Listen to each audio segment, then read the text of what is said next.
সে নানা এবং নানি। নানি মানে আমার নানি যে কী সুন্দরী ছিলেন! আপনি এখন ওই যে মহিমা চৌধুরী আছেন না? শাহরুখ খানের সাথে পর্দার সিনেমাতে অভিনয় করেছেন, জাস্ট ডুপ্লিকেট কপি। নানি এত সুন্দরী ছিলেন।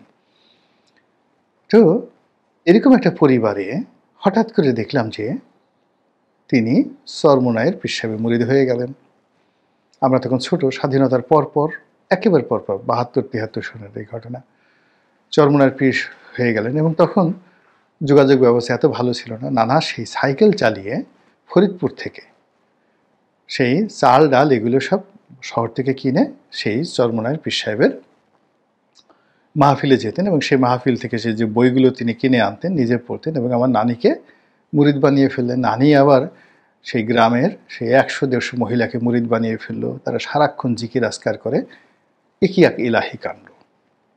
তা আমি বললাম যে ফরিদপুরের মতো জায়গাতে ওইরকম একটা পরিবারে ৭২-৭৩ সনে চরমোনাই ওভাবে ঢুকে পড়েছে, তাহলে বাংলাদেশের অবস্থা কি?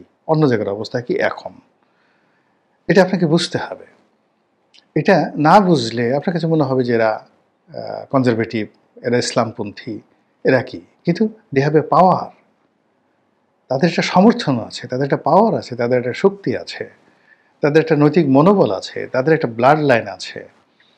তো এই বিষয়গুলো অনুধাবন করার জন্য একটা জেনারেশন যদি সচ্ছল থাকে, রেসপেক্টেড হয়, সম্মানিত হয়, নিজেদেরকে তারা সম্মানিত মনে করে ১০০ বছর ধরে, তাহলে রাতারাতি আপনি তাদের সঙ্গে ইচ্ছা করলেও পারবেন না।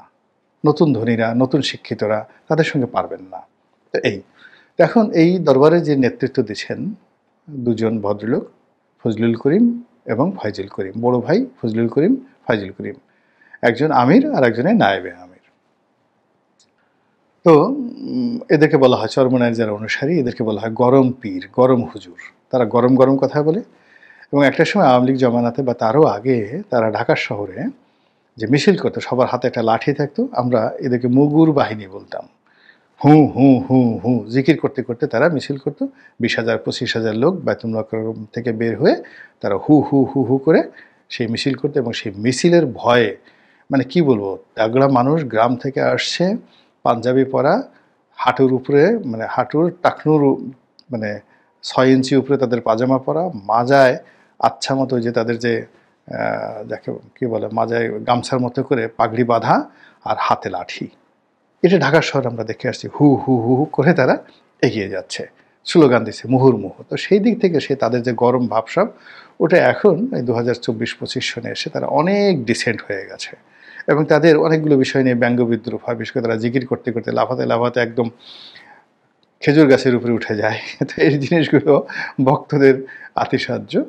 তো এই যে দুইজন পীর সাহেব, তারা অনেক দিন ধরেই বাংলাদেশে খুবই গুরুত্বপূর্ণ। তার বাবাও গুরুত্বপূর্ণ ছিলেন, তার দাদাও গুরুত্বপূর্ণ ছিলেন, কিন্তু এই দুজন পলিটিক্যালি এখন ভীষণ গুরুত্বপূর্ণ। আর জামাতের সঙ্গে তাদের ঐক্য হওয়ার পর তাদের গুরুত্ব আরও বেড়ে গেছে। তো যিনি দ্বিতীয় ভাই অর্থাৎ নায়েবে আমির ফয়জুল করিম, তিনি এর আগে একটা কথা বলেছেন তারেক রহমান সাহেবের বিরুদ্ধে, যেটি সারা বাংলাদেশে একেবারে ভাইরাল হয়ে গিয়েছিল। চাঁদা পড়ে পল্টনে, চাঁদা যায় লন্ডনে, বা চাঁদা জমা হয় বা চাঁদা সংগ্রহ করা, এরকম একটা কি যেন কথাবার্তা, সেটা চলে যায় লন্ডনে। মুহূর্তের মধ্যে এখন পর্যন্ত এটা ভাইরাল, যাকে বলা হয় স্লোগান। তারপরে উনি বরিশালের আঞ্চলিক ভাষায় বলেছিলেন যে তোমাদের নেতার যে মাজা ভেঙে দিছে মিলিটারি পিটাইয়া, এ কি এমনি এমনি দিছে, কোনো কারণ ছাড়া দিছে? মানে শব্দটা এতটা শ্লেষাত্মক, এতটা সত্য, এতটা নির্মম যে বিএনপির লোক এটা নিয়ে মানুষের সহানুভূতি পেতে চায়, কিন্তু পীরে চরমোনাই যেভাবে বললেন যে তোমাদের নেতার যে কোমর ভাঙ্গে দিছে মিলিটারি পিটাইয়া পিটাইয়া, এটা কি এমনি এমনি দিছে নাকি, বিনা কারণে দিছে নাকি, এই কথাগুলো না একটা ন্যারেটিভ তৈরি করে ফেলেছে।